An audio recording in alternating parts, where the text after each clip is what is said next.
компьютером. И именно благодаря тому, что я уже почти 2 года занимаюсь ходу, я чувствую себя прекрасно. У меня перестала болеть спина к вечеру, у меня прекрасное настроение, и благодаря тому, что механизм ходу позволяет тренировать и головной мозг в том числе, у меня заодно и прелестная работоспособность. Я выбрала для себя ходу именно потому, что это эффективный, прекрасный способ не просто раскрытия потенциала своего здоровья, но и сохранения своей молодости. И настолько я загорелась правильностью этой гимнастики, что не только практиковала ее, но и стала инструктором.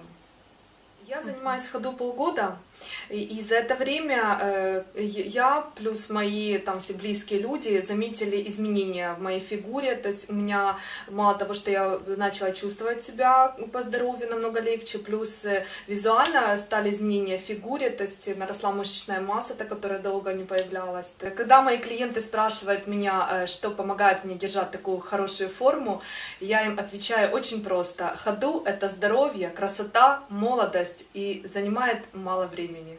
После работы, казалось бы, да, вот физическая работа, целый день ты бегаешь, вроде бы все должно быть, как мышцы разогреты, суставы разогреты. Нет, они в другом смысле разогреты. Их надо все равно, надо растянуть в конце дня. И вот каждый день у меня начинается с того, что я 15 минут я занимаюсь утром, потом иду на работу. После работы тяжелая физическая работа. После тяжелой физической работы прихожу, у меня 40 минут разминка.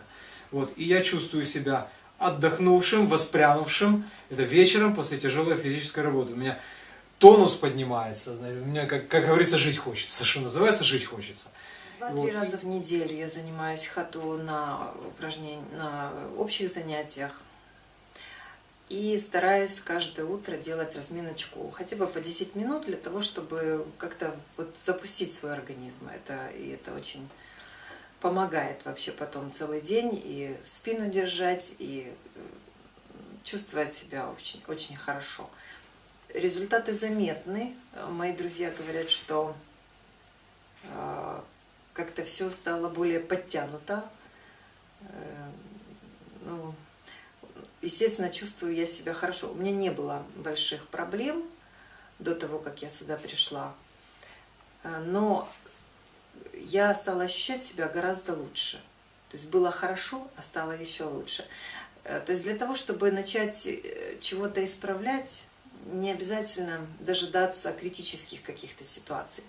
Нужно начинать следить за своим телом еще когда у вас все хорошо. Тогда вы сможете надолго продлить активную фазу своей жизни.